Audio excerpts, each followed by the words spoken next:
गुरुदेव दत्त. न बोलवता बळच येणारे भगवान श्री दत्तात्रेय.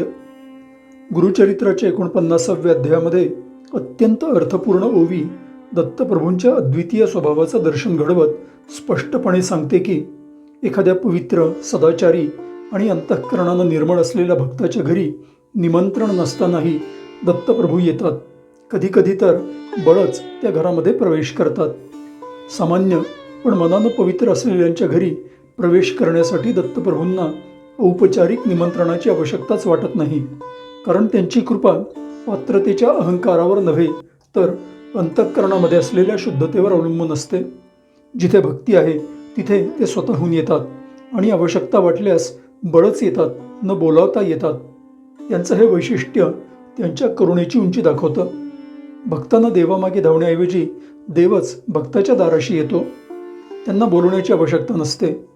सात्विक जगणं, शुद्ध आचार, सत्य, करुणा आणि त्यांच्यावर निस्वार्थ प्रेम हेच त्यांच्यासाठी निमंत्रण असतं.